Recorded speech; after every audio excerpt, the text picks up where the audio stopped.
Hello, this is the League of Women Voters of the Tennessee Valley, and we are doing a training series on voter services topics. And today we'll be talking about absentee ballots and absentee applications for in Alabama. And presenting the training is Roger Ellis, member of the Tennessee Valley League of Women Voters. And Roger, you want to take it away? Yes, hello everybody. We're doing the video to help voters in this area learn how to fill out the absentee ballots, mainly because of the pandemic going on. And hopefully this will make voters, give them more safety when they when they vote for this year. Want to go next slide? Okay, the reasons for the drive-in votings that we've been doing is to help make it easier for the voter to obtain the correct application for the absentee ballot. The absentee ballot in Alabama is not an easy thing to fill out, and we're here to help the voters in this area to make sure they fill it out and make sure it's correct. The first thing they have to do to fill out the absentee ballot, they have to be a registered voter. And we help the voter go to the Secretary of State site, go to that site and look up to make sure they're an active voter. So that information is passed along to the absentee ballot.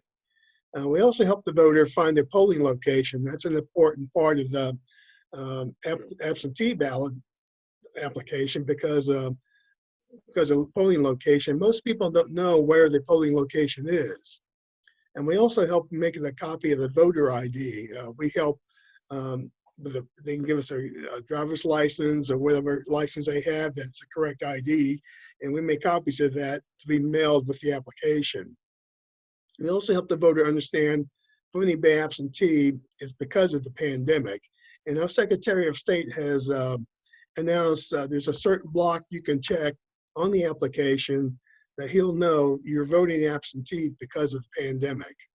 We also give the voter the Alabama voter guide for 2020 that helps them with all the voter information they'll need for the year.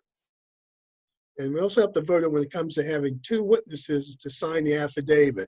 Once they get this affidavit, they either have to have a notary public sign and they have to track one down, or we can sign as a witness, but the witness has to be at least 18 years old. And we help mail the application because these voting applications for the absentee ballot go to different absentee ballot managers in the area or in each county. And we also help answer questions a voter may have about absentee voting or voting in general. Next. Okay, what we're covered today is listed here are there's a lot of areas to cover: who qualifies, the voter ID, reasons why to apply, and there's a lot of areas to cover, but we'll go through that when the presentation starts. We have a municipal absentee manager, a word from the absentee manager in Madison County, frequently asked questions, and more voter registration links. Okay, who qualifies to vote absentee? There's certain provisions stated in Alabama to vote for, ask for the absentee ballot. One, you must be a registered voter and make sure you're active. You have to know what county you live in, and you must know the name of the precinct and the location of your precinct. You have to know your driver's license number or the last four of your social security number, and you have to send a copy of your photo ID with the application. Good. This is a list of all the different IDs that are acceptable in the state of Alabama. There's quite a long list, but the main one they use in the area is driver's license or the military ID or federal ID. So we can go through this list on some other time. Or passport or tribal ID. Go ahead.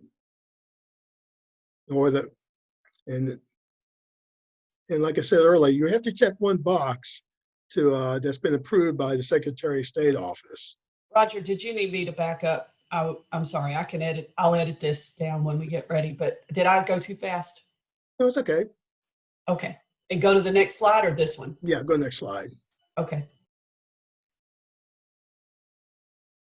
Okay, the reasons why one would apply for the application for the absentee ballot.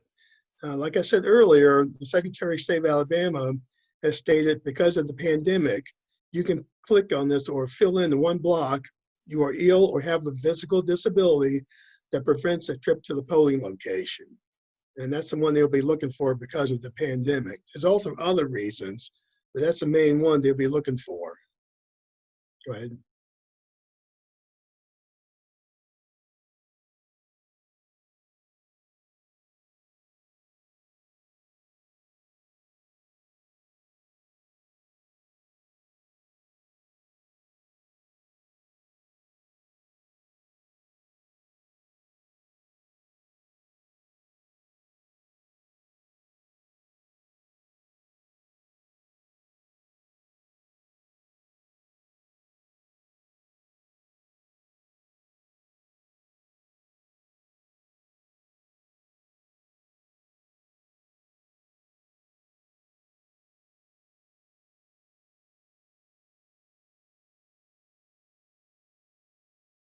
Participating in the electoral process is one of the many privileges we enjoy as American citizens. As we prepare for an election amid the coronavirus outbreak, it is important to remember that Alabamians have the opportunity to apply for an absentee ballot through visiting the official website of the Alabama Secretary of State. Due to the declared states of emergency and my concerns related to the coronavirus, I will select the box on the absentee ballot application which reads, "I have a physical illness or infirmity which prevents my attendance at the polls." Once I have completed all required fields, I will then print and sign my application. From the Secretary of State's website, I have gathered the mailing information for my absentee election manager.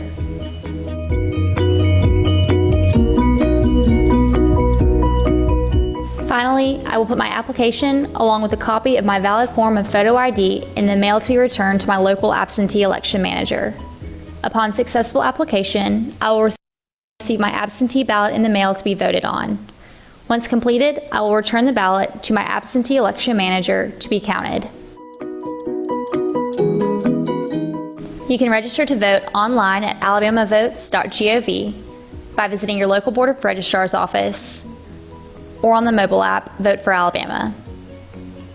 Eligible Alabamians can get a free photo voter ID card by visiting the office of the Secretary of State or their local Board of Registrar's office. Let's work together to make a difference for Alabama.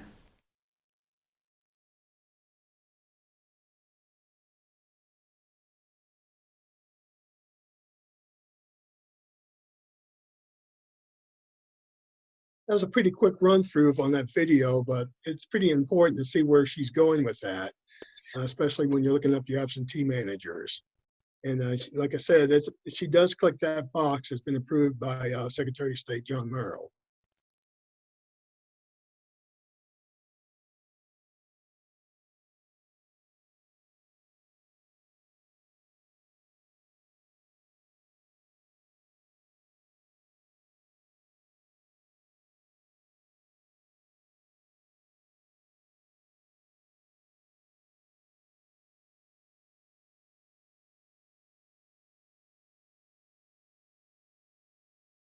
And here's an example of the absentee ballot application for Alabama. As you can see, one of the questions they do ask is what county you're in. And this particular one, this one's for the municipal elections in Huntsville, Alabama.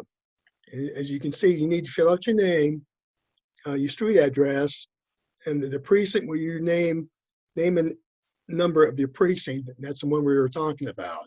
The date of birth, which is important. For some reason, people seem to forget to put that in there. Your phone number, because in case there's a problem, they can call you and answer questions about the applications over the phone. Your driver's license number or your last four of your social security number. In this case, we're going to be checking the municipal election block. You just put an X on that. And then, like the video said, put an X in the block that says, I have a physical illness or infirmary where it prevents my attendance at the polls. Later on, when you scroll down to this, you also have to sign it. And you have to make sure that your name is legible compared to the name on top of the form. And that seems to be one reason they can kick back these forms. And you may know somebody who don't know how to write their names, maybe then on the right, they can put an X in that voter signature box, but you have to have a witness sign for that. And also, when you download this municipal application, you'll also get the crimes of moral turpitude with this. And these are the crimes that, that would need a certification of eligibility to vote. If you have listed one of these crimes, you need to get with a register office and get a certification to vote, to restore your voting rights. Okay, next slide.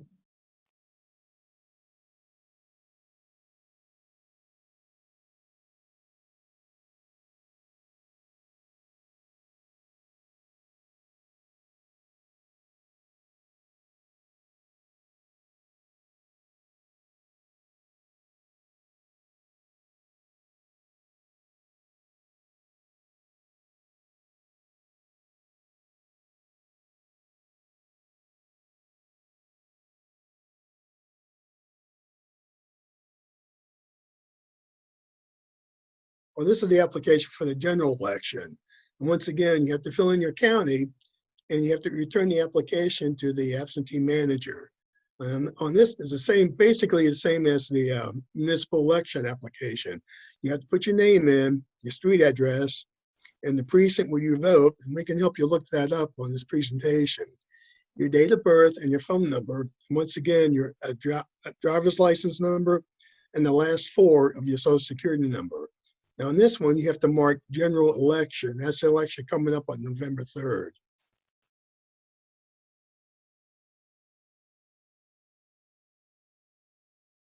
And once again, there's that block that says I expect to be out, or I have a physical illness or infirmity which prevents my attendance at the poll. Again, that's because of the pandemic. Scroll down. And once again, you have to make sure your name is legible to the name on top of the page so they don't throw it, toss it or give you a phone call, so you have to fill it out again. And once again, if somebody doesn't know how to write, they can put an X in that box and someone can sign as a witness.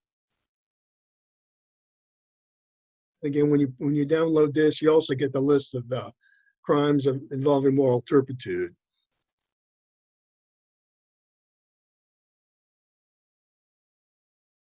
Roger, if you want me to right now, I can explain about the moral turpitude just for folks who are listening.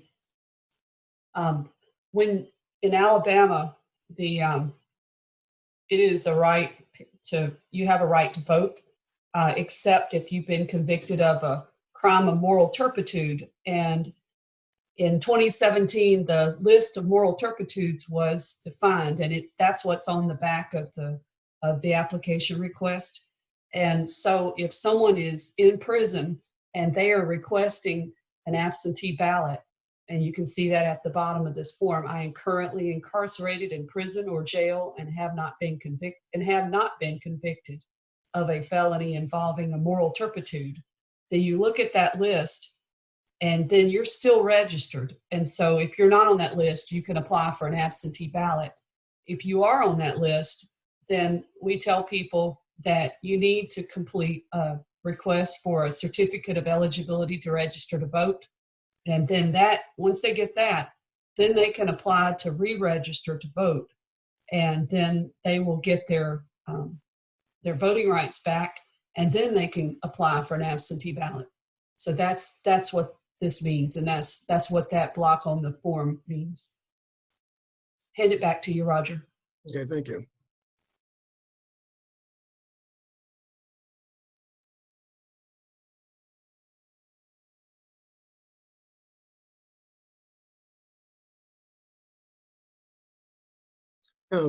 What happens after you fill your application out, send it to the absentee manager? Once it's received by them, they review all the information on that application, and it goes through an approval process. And once it's approved, you'll get a package in the mail, let's say in a week or so. They'll have instructions in it on how to mail the package back. You'll have your ballot, you have a secret envelope, and you also have the affidavit. And you'll get a large envelope to put all this back in to mail back to the absentee manager. And we're saying put at least 2 postage stamps on that package. And once they receive that, your name will be lined out at your polling location, and it will appear on the absentee ballot rolls. So when you go, so it's not exactly removed, it's just lined out, and they write absentee ballot next to your name. And the next one is a link to all the absentee election managers in the state of Alabama, but we don't need to click on that. Okay, once you receive the package, this is what you'll have. You have the instructions to tell you what you need to do to mail the package back, the affidavit, and you have your ballot that you need to fill out. The important thing on this is the affidavit. You fill up the top again, and your birth date, and once again, your place of residence. And again, you click that second box on the physically incapacitated not to be able to vote in person on election day. And then you'll sign it at the bottom. And then once you sign it, go ahead and scroll down. It mentions in the title above that the witnesses have to be at least 18 years of age or older or a notary republic. Now the fine one, some people may know some credit unions have notary republics. If you're a member, you can go and have them sign it. But the important thing is to have it signed or have two witnesses sign it. And it's a little hard to do that because when you mention the word affidavit and witnesses, people automatically think of the law. And some people a little hesitate to sign that. That's what kind of makes us a little bit more complicated than going to the polls. And you also sign that. So once you get this, you'll put your ballot into a secret envelope. Then you put the secret envelope into the affidavit, and then the affidavit into the larger envelope. And we'll have a little video that shows how they do that.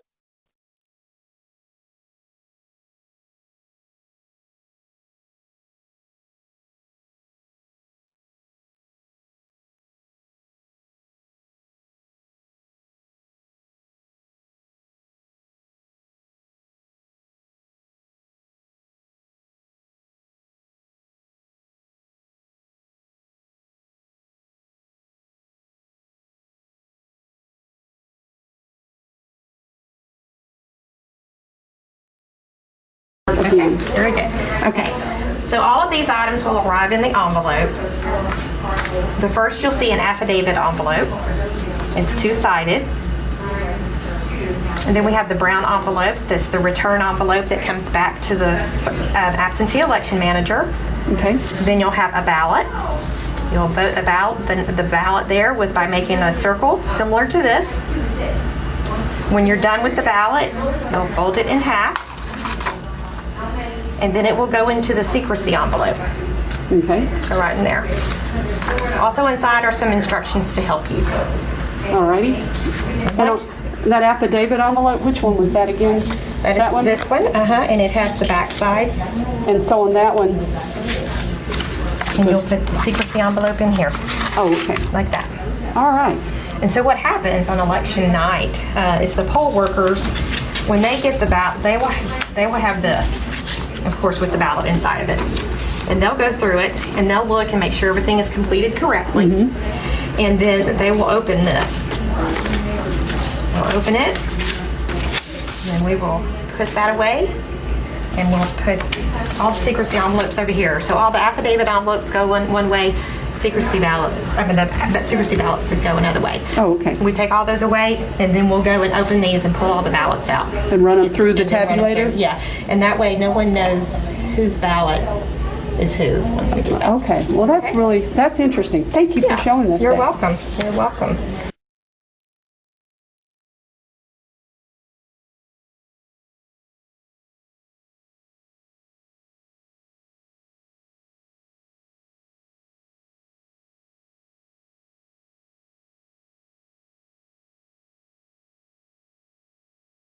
Okay, this is just a list of all the absentee ballot managers in our area. The League of Women Voters cover Jackson County, Limestone County, Madison County, and Morgan County, and another county. I can't think of the name of it right now. Marshall. Did you say Marshall? I can't hear you. Okay, Marshall, can you hear me now? Marshall Marshall. County.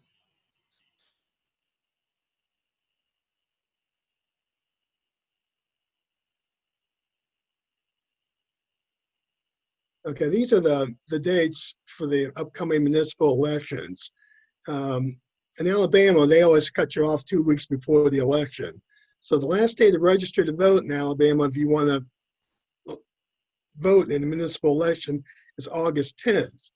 August 20th is the deadline for the application for the absentee ballot. That's the last day you can request it.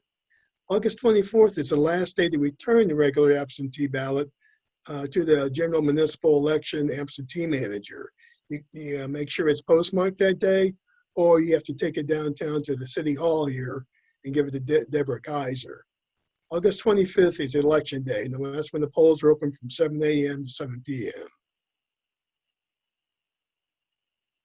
These are the dates for the general election. The last day to register for the November 3rd election is October 19th.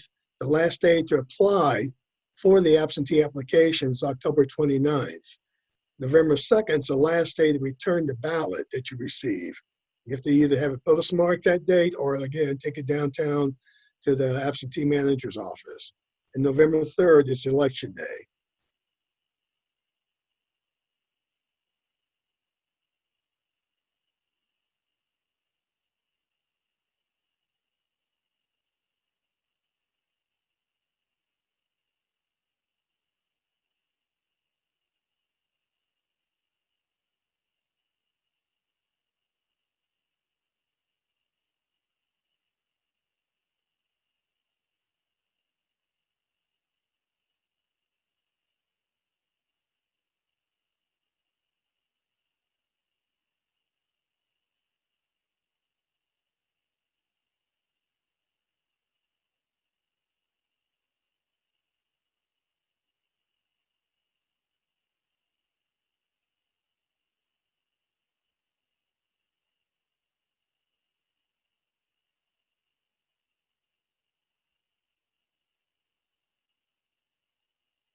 The pandemic is changing the way people vote. In Madison County, there's been a huge uptick in absentee ballots for Tuesday's primary runoff election. Our Kelly Kennedy tells us how they're dealing with the increase. It's less than a week until voting day, and the Madison County absentee office is busy at work. The past 2 weeks, we have been scrambling. So on this past Monday, we issued 260 ballots in one day. Yesterday, we did 168, and that's a lot. For the 2018 midterm runoff election, they sent out 484 ballots. As of yesterday afternoon, they've sent 3,002 ballots. I think it's due to the pandemic. I think people are afraid to go to the polls.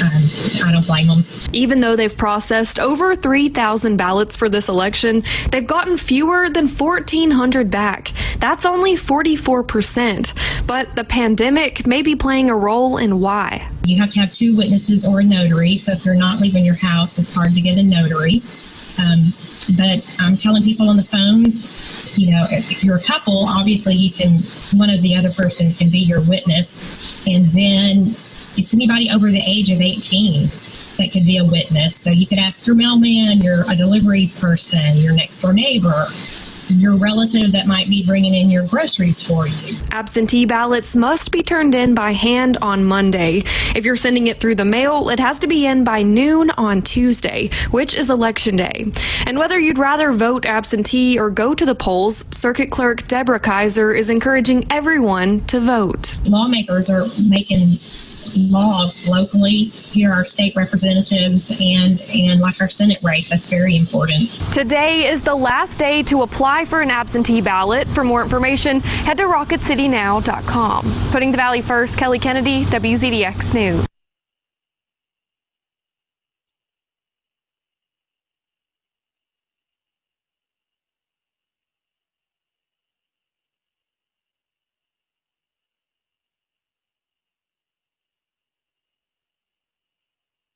Okay, there's some frequently asked questions about the absentee ballot process. One is, can anyone use an application for a municipal absentee ballot? The answer is no. You have to be a registered voter and meet one of the criteria, which one we talked about. Another question, can I get an application for municipal absentee ballot at the absentee manager's office on election day and vote? Now, again, the answer is no. There's a cutoff for the absentee application ballot, and there's a cutoff to when it should be at the absentee manager's office. And say you have a ballot, but you forgot to mail it, or you left it in the car or whatever, can you take it to the absentee manager on the day of the election? And again, the answer is no. It has to be there the day before the election. Go ahead, next slide. And these are some voter registration links. There are quite a few right now, but we're going to go to the Secretary of State's site. That's called alabamavotes.gov.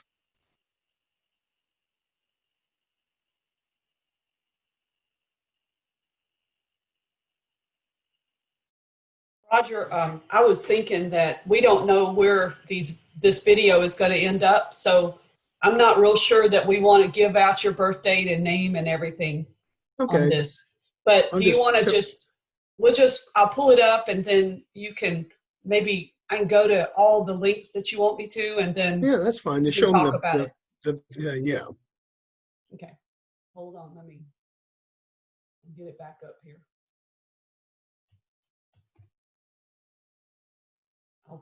I'm going to go ahead and share it.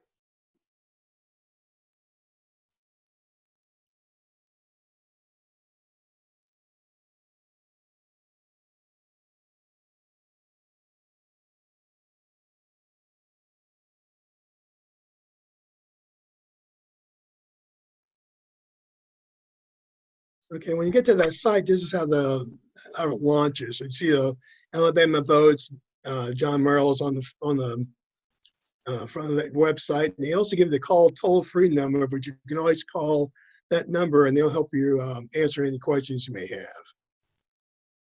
Just click on My Polling Place.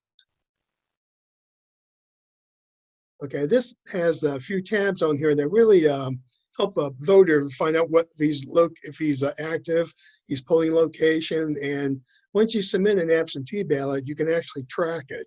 So let's go to the registration information first.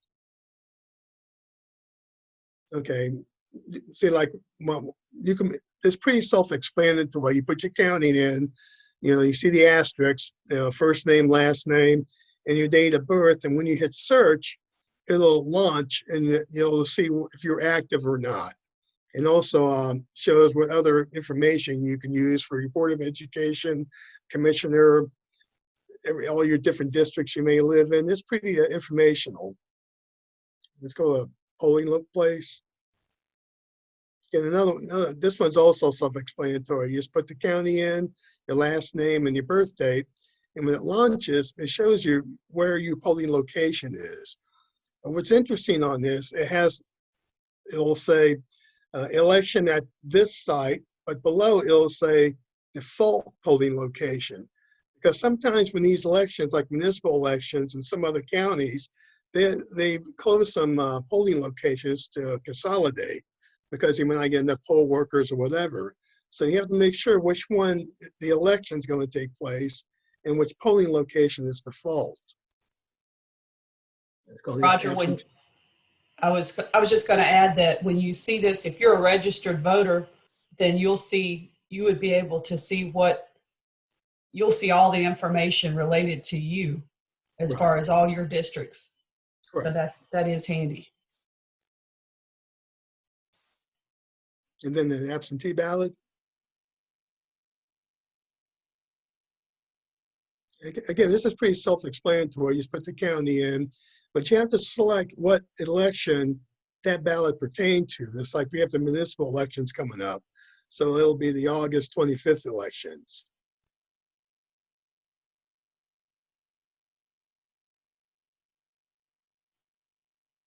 There you go. You can see all the different elections, past and present, coming up here. So this one would be the 825 Madison City of Huntsville. And that, when you hit launch on that, you can see if they've received your ballot. And what they do, they'll say, when I first did it, it had processing. Then a few days later, it said accepted. So that means your vote, the ballot's been accepted, and it should count towards the election. Here we go. Let's go next slide.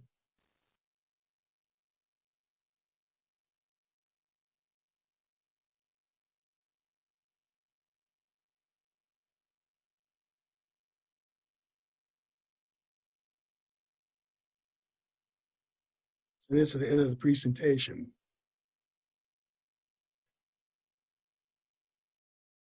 And if there's more questions and you need to reach out to the League of Women Voters, you can reach us at voter-services@lwvtnv.org. And we will be glad to help you answer any questions. And we can also provide you a schedule of our upcoming voter services events if you'd like to come out and get assistance with your absentee ballots. Thank you.